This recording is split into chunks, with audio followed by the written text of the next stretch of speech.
to Jesse Weber Live, everybody. We have breaking news tonight. We are just minutes away from a partial government shutdown. Now, you might be saying, wait, didn't the Senate just pass a funding package a few hours ago? Yes, but it won't prevent the shutdown because the House still has to vote on that bill, and they're not going to be back till Monday. Now, this comes as tensions are rising in Minneapolis and across the country. Today, there are anti-ICE protests that are stretching from New York to L.A. And the latest point of contention, I'm sure you've heard about it, the controversial arrest of veteran journalist Don Lemon in connection with a protest in a Minneapolis church earlier this month. We have live team coverage of all the breaking news, and we're going to break down the Don Lemon indictment in a minute. But by the way, this is on top of everything else that happened on this very busy Friday. The Justice Department releasing millions of Epstein files, a big win in court for accused CEO killer Luigi Mangione. And as I mentioned before, the first American woman to row solo across the entire Atlantic just finished her journey. Taryn Smith is going to be with us. All that ahead, but we start with the government shutdown, the partial government shutdown. So the funding for dozens of federal agencies lapses in less than an hour from now. At the end of the show, it's going to lapse. So what does that mean for the lives of everyday Americans? So for the latest, we're going to go live to NewsNation's Kelly Meyer in our Washington bureau. Kelly, good to see you. Let's start right there. What is this weekend going to look like and going into Monday if they don't reach a deal in the House by the end of that day? It's a really good question, and there's a lot unclear tonight. I was talking with the Office of Management and Budget, and they say if this shutdown is short, you can expect the impacts to be minimal. Now, there could be dozens of federal agencies that will have this lapse in funding. I actually just got an email from the Defense Department saying they have to postpone a ceremony, award ceremony, because they won't be able to do that on Monday as the House returns to work on passing this. And that is what really is unclear at this hour, because we also know that House Democrats are now going to have an all-conference meeting on Sunday. And we also saw a statement from House Minority Leader Hakeem Jeffries, and he really wouldn't say if House Democrats would support the Senate version, the Senate bill, because there are still many questions around what you were talking about with the protests and the DHS funding, and they want some promises and assurances that they will get what they want. House Speaker Mike Johnson is urging all of his members to come back because it could come down to the math in terms of who is there, who isn't, to make sure this gets done. The president has said he doesn't want to see another shutdown, and many members of Congress don't want to see another shutdown like we saw late last year when it lasted about 43 days. Jesse. We did a whole segment the other night on what happened with that last shutdown, how lives would be affected the more and more this continues.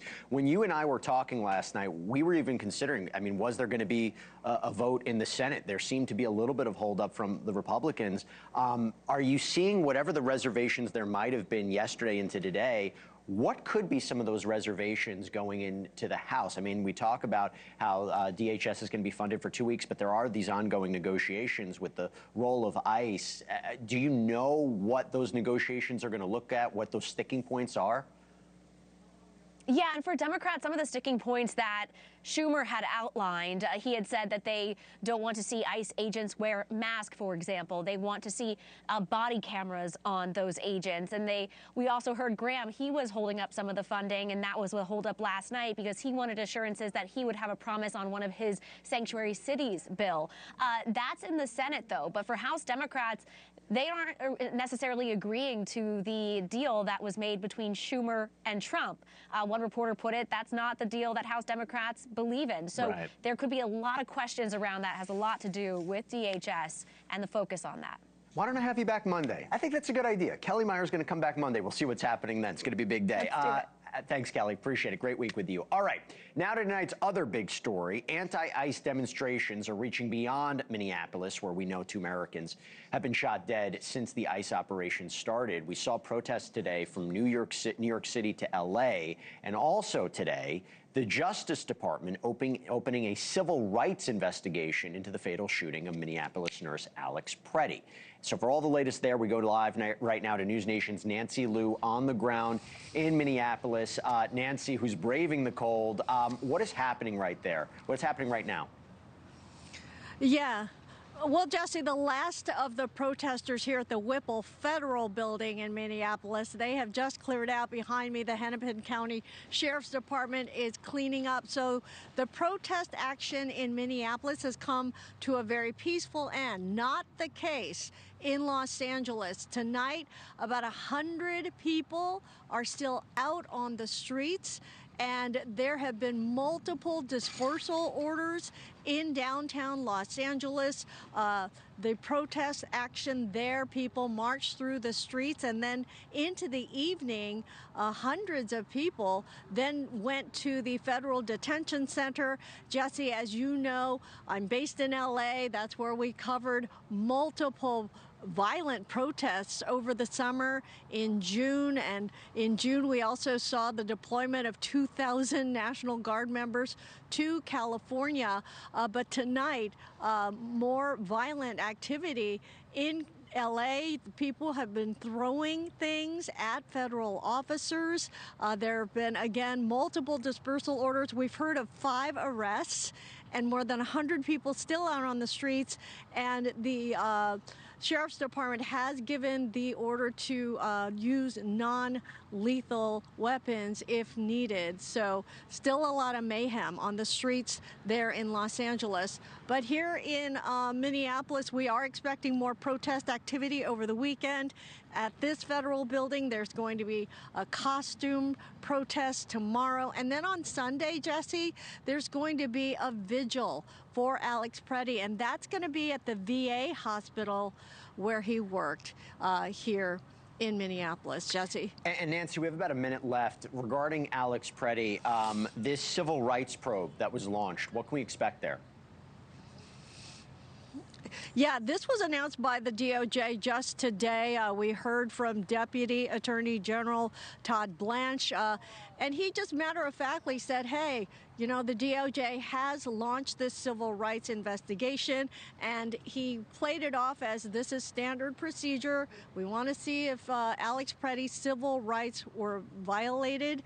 And yeah, he very much downplayed that as standard procedure. Right. But Jesse, that means that there are now 2 federal investigations, one by DHS, one by DOJ. And of course, here in Minnesota, you know, people and local officials, they're pushing for an independent investigation, separate from the federal ones. And just to let everybody know, this investigation at the DOJ level could result in potential criminal charges. I mean, you look at the Derek Chauvin case, that was one where it was determined that he had violated the civil rights of George Floyd, because it's the Fourth Amendment, that a person is free from unreasonable use of force. So something to consider there. NewsNation's Nancy Liu, thank you so much. Appreciate it. Okay, as I said, busy Friday. So now I'm going to turn to 2 major developments in 2 very high-profile legal cases. We're going to begin with today's massive 3 million-page Jeffrey Epstein document dump by the Justice Department. Now, the DOJ says it has collected roughly 6 million pages of records in response to the Epstein Files Transparency Act. A way to think about that, if the pages were all stacked on top of each other, it would be the equivalent of 2 Eiffel Towers. Now, today's drop also includes more than 2,000 videos and about 180,000 images that are all related to the Epstein case. The question is, what's in all this? What's in the latest release? Well, a lot of it comes from long-standing investigations into Epstein and his associate Ghislaine Maxwell. It spans cases in Florida and New York and multiple FBI inquiries. There are search warrants, court records, email correspondence, flight logs, photos of his homes, travel details, Maxwell's arrest documents. There's also various law enforcement reports on interviews and evidence collection. And yes, the files do include multiple mentions of high-profile public figures, though officials do stress just being named does not imply wrongdoing or criminal conduct, or even knowledge of what Epstein was up to. Now, the images and videos have heavy redactions to protect victim privacy or exclude materials that could be illegal, to distribute to the public. And Deputy Attorney General Todd Blanche said that the department made very significant efforts to redact only what was necessary, that nothing was withheld to, protect any specific politically exposed individual. And that means that members of Congress, if they want, they can request unredacted material if they qualify. But here's the problem. The release has drawn criticism from both sides. Some lawmakers say the heavy redactions and the delays past the original legal deadline, it raises doubts about whether the public really got everything that exists. Others say victim privacy and safety has to come first. And was that exposed a little bit too much today? Now, it should be noted, several victims said they were frustrated by the heavy redactions in the photos and documents. And even now, there are reports of emails and interactions that show pictures and notes and suggest connections between Epstein and powerful figures, but those don't necessarily amount to evidence of criminal conduct. And there's also, by the way, you move from that case to another big development on Friday. This might have been the headliner. Big news in the Luigi Mangione case. A federal judge ruled today that Mangione will not face the death penalty in the 2024 killing of United Healthcare CEO Brian Thompson. In fact, the judge dismissed the federal murder and firearm charges that would have made capital punishment possible, finding that they were legally incompatible with the federal stalking charges, that those two charges actually remain in the case. So there's only stalking left. Basically, the prosecution needed to show that a murder was committed during the course of committing a crime of violence. And prosecutors said, hey, that was stalking. The judge found under the law, under the specific legal definitions, stalking is not actually a crime of violence. I know that might not make sense on the face of it, especially given what we're talking about in this case. Even the judge acknowledged that, and we're going to talk about it. So yes, Mangione still faces 2 federal stalking counts. That could carry up to life in prison, by the way, if he's convicted. And he also faces a separate state murder charge in New York. Now, this is a win. Okay, this is a win for him, but there was a win for the prosecution today because the judge also ruled that evidence that was seized from Mangione's backpack at the time of his arrest, including the alleged weapon and writings, admissible in court. The jury selection for the federal trial is set to begin in September with opening statements in October. So that is a lot of new information, but I got a great guest to help me sort it all out. Trial attorney Mark Garagos, thank you so much for coming on. Really appreciate it. Let's start with Epstein, okay? Because when I look at the Epstein case, I'm trying to make sense of what were the big takeaways today and what we've learned. What's your takeaway from it? Well, my takeaway is there's quite a bit of information that I think people have suspected, and now they've got proof of it. I heard the introduction, and I would just tell you, as somebody who's done a fair share of federal criminal work, these redactions are not unusual. Sometimes when I get discovery, the government has redacted whole pages and repeatedly whole pages. So this is not surprising to me. I agree with everybody who's bitching and moaning about it, so to speak. But the fact remains is this is what they do. Generally, they err on the side of caution when it comes to victims, which I know some of the victims are frustrated by. But if you don't do it in this wholesale fashion, a lot of times you can leave out, and I've had this happen more times than I can count. If they don't err on the side of redaction, it's pretty easy to figure out what was redacted. And so that's... Well, there are some people who came out today that their names were exposed, that the victims' names were exposed, and they were upset about that, too. But then on the flip side of it, just to jump on what you said, you know, people are saying, okay, do we have now a sense of everybody else that was a part of it? There was a part in this release where you had draft indictments from the early 2000s. So there was potentially other people that were going to be indicted, co-conspirators. We don't know who those people are. Did you get any sense from these documents today that who else might allegedly be involved? Yes, I actually did. I don't want to repeat it, but I'll tell you there's at least 3 different people who, if you connect the dots, you can see who it was they were looking at. Draft indictments, to my mind, should never see the light of day. I think that is what's called work product. I will tell you, 30 years ago, they had a draft indictment, the Whitewater Council did, of Hillary Clinton, and it was only in trial when I was cross-examining one of the special counsel that we found that out. It's frankly outrageous that draft indictments are released or even talked about. I think those things you have no way to defend against it if you're somebody who's in the crosshairs. It was never filed. It's patently unfair. And privilege was one of the reasons they could actually redact certain information. I did have to ask you, when we're talking about work product, there was a list compiled by the FBI of what was determined to be unsubstantiated tips regarding the president. That was the headlines today about allegations. People came in against Donald Trump.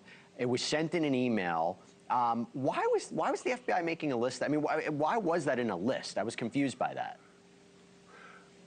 Well, anybody who's done anything with high-profile cases or has defended or associates with high-profile figures, unfortunately, part of what comes along with that is you get the crazies. You get people who are unhinged. Who I get emails every day, and there are certain telltale signs, and you, I'm sure, get them as well. And why would you kind of regurgitate that and give it any kind of credence? Fair enough. I want to go to Mangione while we have the time. Do you agree with the judge's decision to throw out this murder charge? And I have to imagine the government is going to appeal this because they want that on the table. They may want the death penalty on the table. So do you agree with the judge, and you think they have a likelihood of success on appeal? I do, and kudos to Jacob Kaplan and Karen Agnifilo, who did a magnificent job here. And actually, they've had win after win in their defense of Luigi, and it's really, I think the judge did do the right thing here. I thought the judge previously on the state side did the right thing. This is what happens when you get one of these, what I call prosecutorial pile-ons or a prosecutorial dog pile.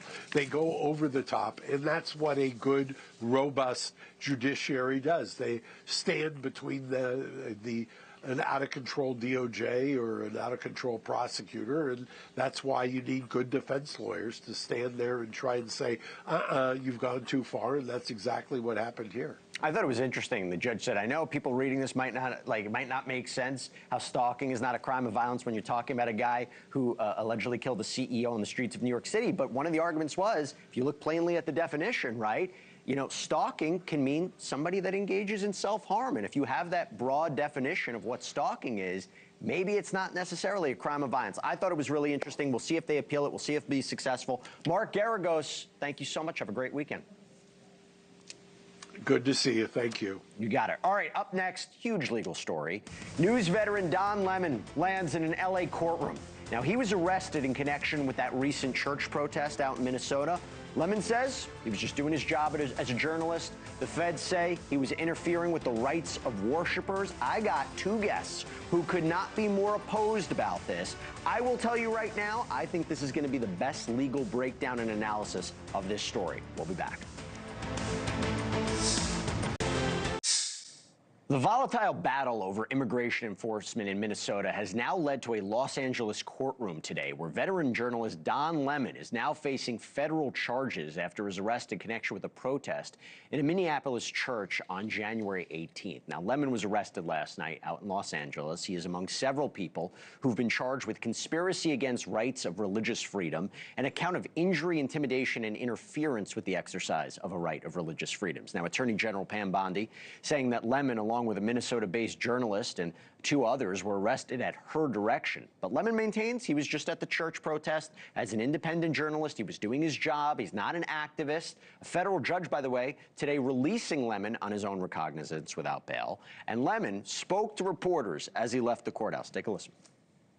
I have spent my entire career covering the news. I will not stop now.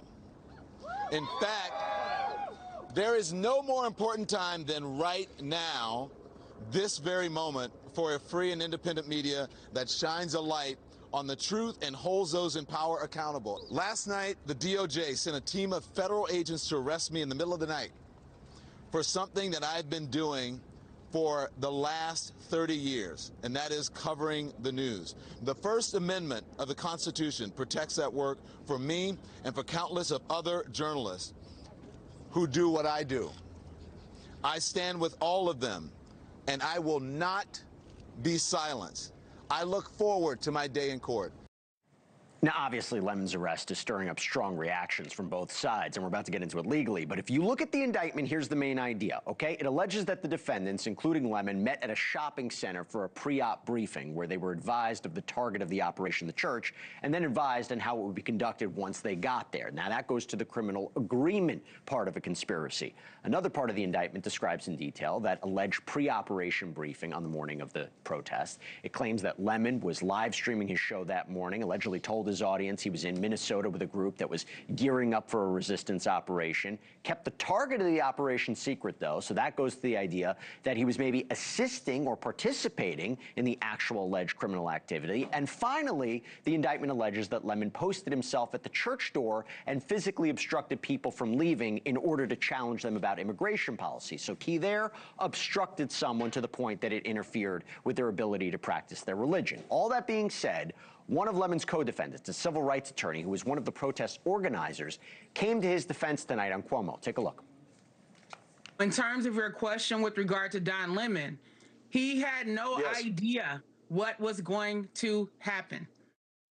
And Lemon's next court hearing is set for February 9th in Minneapolis. A lot to discuss. I got two friends, two great legal minds, criminal trial attorney and NewsNation legal analyst Sarah Azari, and criminal defense attorney. And I went to law school with this guy, Ken Belkin. Great to have you both here. Sarah, I'll start with you. I laid out how they're matching the alleged facts to the elements here. What do you disagree with? How's that wrong? You can look at an indictment and match things, right? You can charge a ham sandwich, as they say, which is what happened here. This is a very thin indictment, Jesse, and it is definitely not going to get to trial. This is not something that's going to withhold or hold up. Why? If the idea is he had a conversation about being a part of it beforehand, and then went in there and didn't tell anybody what was going on, and then there's video of him. There seems to be somebody that wanted to get through, and he kept questioning him and couldn't get through. How is it not? But that is when you look at Don Lemon's YouTube channel. That is Don Lemon. That is what he does. He goes on the streets of New York, gets in people's faces about Mamdani. He is a persistent journalist. He's a journalist of 30 years. The woman who organized this protest told him, or told Cuomo, that he had no idea where he's going. He showed up like anyone else. If you believe her. He's covering the protest. I mean, he is doing what journalists should do, and I'm sorry, I'm not a fan of his. I understand. But we need more Don Lemons. We need more Don Lemons. So Ken, I mean, the point is this was rejected by two judges. It went to a grand jury. There's an argument, by the way, and Mark Garagos made this earlier, that if it now goes up to a judge, it's not going to want to overturn a grand jury. Is this really a crime? Look, it's clear it's a crime. It's not the crime that Don Lemon believes he's charged with, right? Don Lemon, according to his press conference, believes he was charged with covering the news. He's not charged with covering the news. He's charged with a very serious felony, conspiracy against rights. He is charged with, he's basically alleged with conspiring with two or more people to deprive individuals of a constitutionally enshrined right. What is that constitutionally enshrined right? Well, he's been talking a lot about constitutional rights, a right to protest, right to press. You also have a right to freely exercise and practice your religion without interference. But did he really interfere? Did he press, threaten, or intimidate anybody in that church? No, he didn't. He was certainly there and with that group of people that did, right? He was embedded. He was part of the operation, but Ken, wasn't he? you know, you're a criminal defense lawyer. There is no such a thing as guilty by association. There is no such a thing as guilty for presence. There is no such a thing as guilty for documenting for your YouTube channel. I would challenge you there. There just I would challenge it. He said in his video, "We do this operation," and he thanked one of the co-defendants. No, okay, listen. You can take his words and parse it out. The point of the matter is that this is look. 18 U.S.C. Section 248. This was enacted in the 1800s to essentially enforce the KKK, unlawful acts. Okay, not a black gay journalist. Okay, let's get real here. Why does it specify about whether they are black? Let me just go to Ken for a second. So Sarah's laying out the arguments for why this won't work. I mean, the other way of looking at it, I mean, she makes a good point. Doesn't he have his First Amendment right to cover what's happening? He kept saying to everybody in that church, I'm a journalist, I'm a journalist. He wasn't, a part of it as much as people are claiming. No, you tell me. If I walk into a bank with a group of people robbing a bank, and I'm with them, and I come in with them, and I'm waving my phone around, going, but as long as you're not a journalist, but as long as you're not assisting, but if I'm with them at the you can legally do that.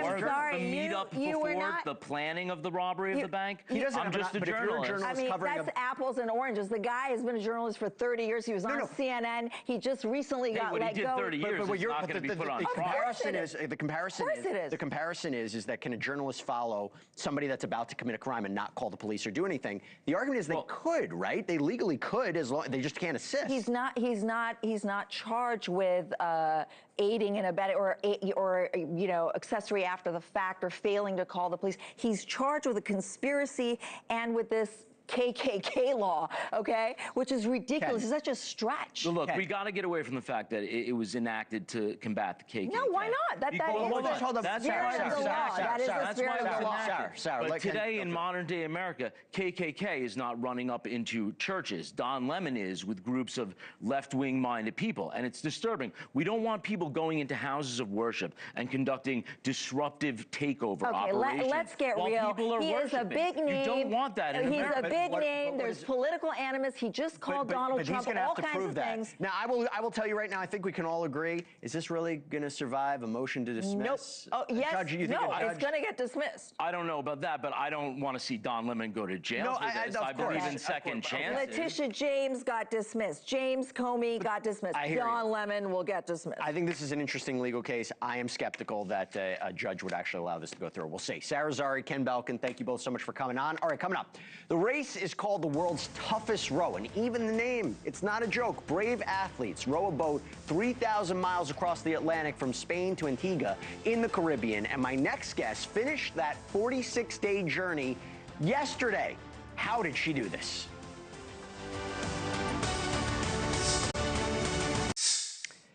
Every year, a group of athletes with nerves, and I'm talking stomachs of steel, gather in San Sebastian de la Gomera, Spain, to set off on an annual race known as the world's toughest row.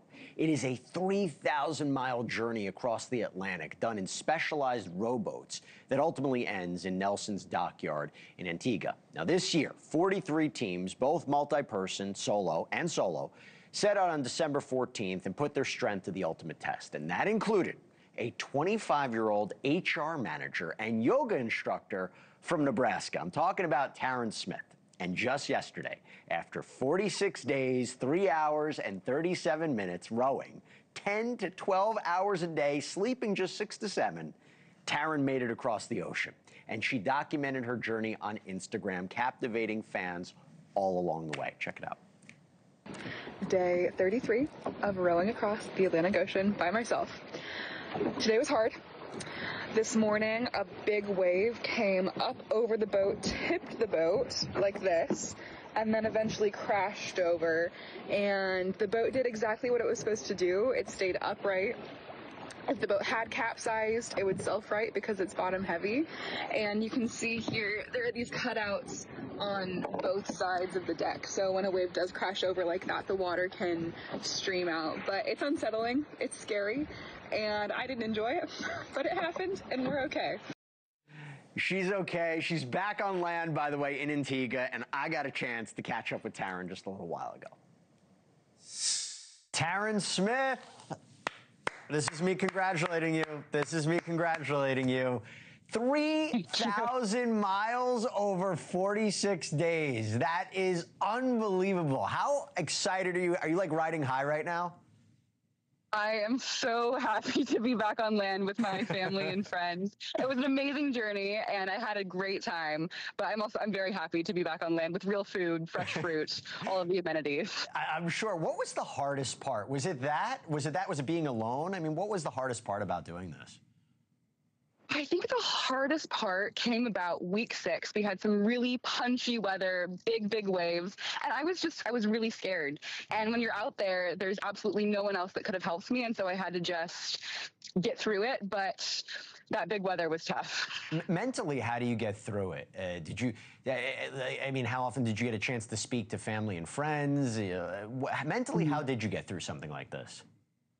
Yeah, I called home almost every day. My parents were instrumental in bringing this to life and helping me with coping out at sea. And I also just accepted that everything passes, and that was part of the journey, accepting that weather passes. That's a good message. By the way, anybody I've spoken to about this is like, this is incredible, this is amazing, I could never do something like this in a million years. What made you want to do this? Well, first of all, I'd like to say if I can do it, absolutely anyone can do it, because I'm not an ultra athlete. I'm not an elite athlete. I'm not an experienced sailor. I wanted to do this because I think this is what life is all about. I think we're meant to go on big adventures and challenge ourselves. And this helps me do that. And it was outside of my comfort zone, but that was the point. I wanted to expand my comfort zone. I would imagine, though, you didn't just pick up one day and do it. You had to have trained for this. You say everybody can do it, but I don't know if everybody can do it. What was the training like for something like this? That's correct. I trained for this for about 3 years. And so I spent 2 years, or 2 years really, in earnest training. And so I did a year with a physical trainer and did a lot of weightlifting, a lot of time on the rower inside. And then I also lived on my boat for a couple months before I went out and rode the Atlantic. Oh, wow, was there a part of the training when you said, I don't know, I don't know if I'm going to do this? There was. The first night I lived on my boat, I was sleeping in that tiny cabin, and I just thought, oh my gosh, what have I signed up for? What have I done? Yeah. But made it through that point, and now the boat feels like home. What did you eat? Fish? I didn't have to resort to eating fish. I packed all my food, so I had a lot of freeze-dried meals, and then I packed a lot of snacks as well. And what about storms? I mean, we saw a little bit of the imagery. Was there any kind of storms that, obstructed you in any way? Mm-hmm. We were lucky. We had very good weather this year, so all of the wind was pushing us in the right direction, but there was really big winds. And so there were some times when my boat would surf a 30-foot wave, which was exhilarating but also terrifying. And so in those moments, it was really just to make sure I'm safe. I was always clipped onto the boat, so I had a harness around my waist, and then I was clipped to the boat. So if it were to capsize, I would stay with it.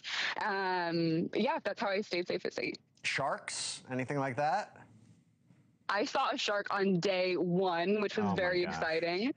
Funny enough, sharks are pretty nice compared to the marlin, which will occasionally strike a boat and pierce a hole through the hull. Well, you were out there for so long, the sharks were probably like, oh, she belongs. She's one of us. I wanted to ask you about this. You partnered with this nonprofit, Girls on the Run. Tell us what that is and why did you partner with them? Girls on the Run is an organization that teaches girls how to be strong and confident, how to be leaders, how to be in a team, all through a running-based curriculum.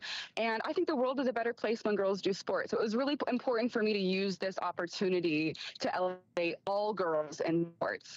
And while I was out there, it made the experience more meaningful to me, thinking about girls that are watching this. Hopefully they also know that they could do something as big as rowing across an ocean. Let me just tell you, you are an incredible role model. It is my pleasure to be able to hear a little bit more about your story. I'm happy you're back on land. I hope you enjoy it. I'm excited to see what your next chapter will be. We'll all be following it. But Taryn Smith, congratulations. It's awesome to see.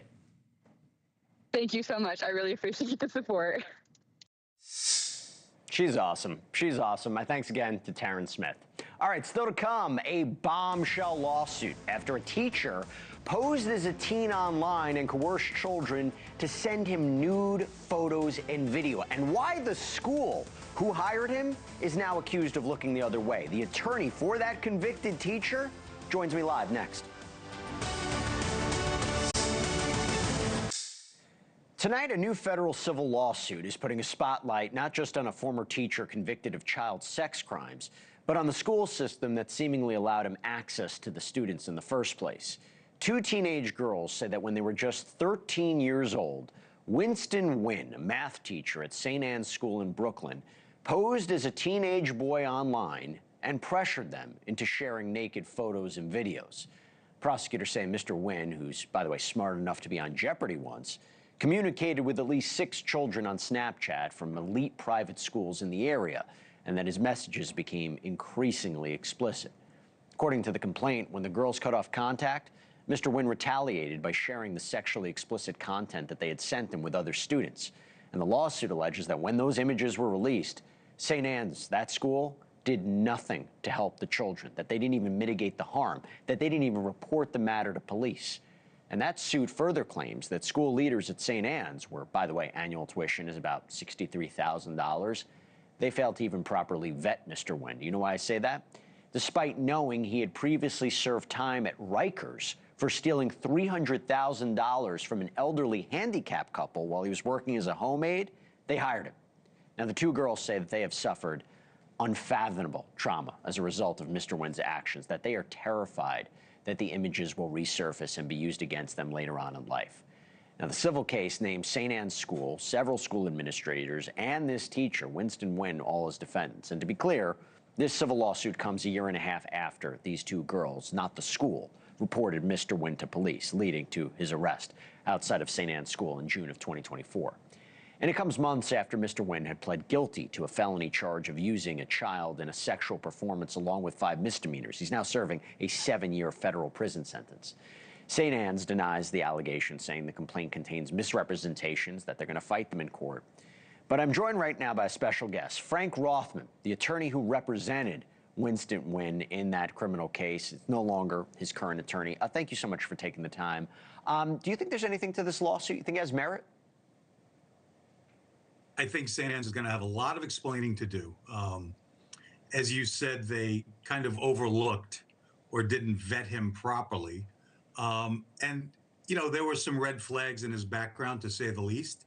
And the fact that they chose to hire him and put him in a position of trust with, you know, some vulnerable kids, I think they're going to have some serious problems on their hands. I don't believe that this case is actually going to be litigated in an open courtroom. I can't imagine St. Anne's is going to want to go that route. My guess is they will look to settle.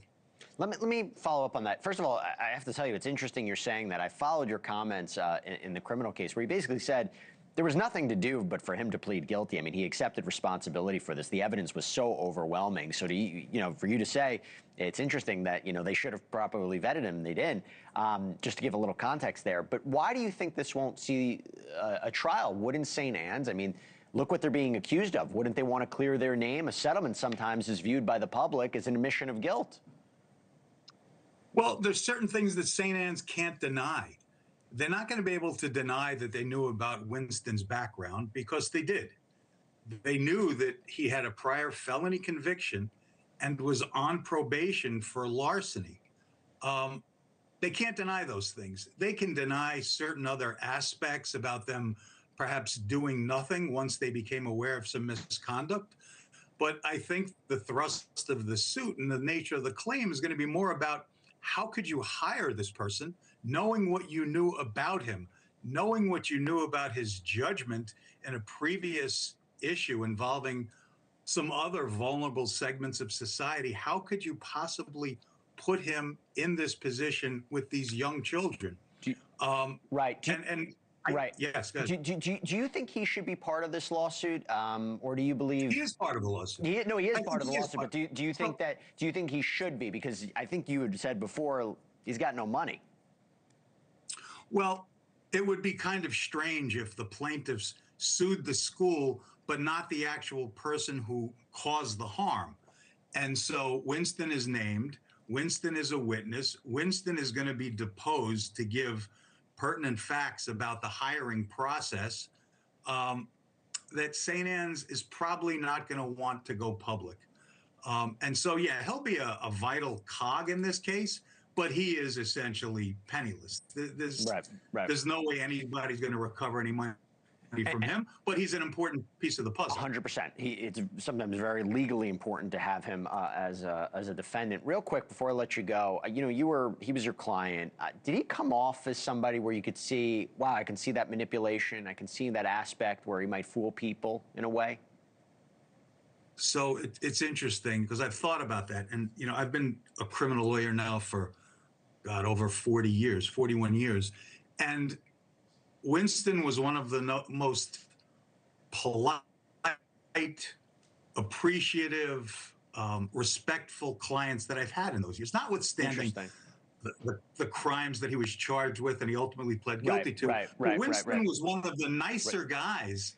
And I know it's strange to say that given the nature of the crimes, but as a criminal lawyer, honestly, you get to know your client. A lot. I see that a lot when I cover criminal cases. I'm not too surprised to say that. I see that. Listen, Frank Rothman, thank you for coming on. Appreciate your perspective on this. Thank you. My pleasure. Take care. And by the way, we reached out to St. Anne's School for comment. Haven't heard back. Okay. This is sad news. The world shed a collective tear today when we learned that Emmy Award-winning actress Catherine O'Hara passed away at 71 years old. And after the break, we're going to reflect on her life and her legacy.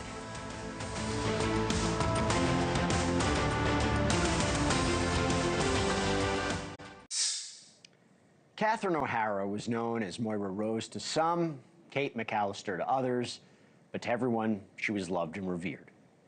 The 71-year-old died in her home in Los Angeles after a brief illness. Catherine was an Emmy and Golden Globe award-winning actress, comedian, screenwriter. She started her career on the Canadian sketch comedy show SCTV, and from there, the world really couldn't get enough. She starred in Beetlejuice, Home Alone, Schitt's Creek, and most recently, The Studio. You know, Catherine was one of those actresses that you can count on to make you laugh no matter what kind of day you were having. And I'll tell you, one of my favorite memories was watching her as Cookie Fleck in Best of Show. If you haven't watched it, I would say do it tomorrow.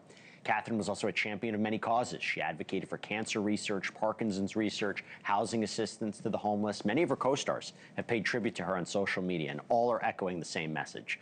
The world will miss her hilarious, kind, and bright presence.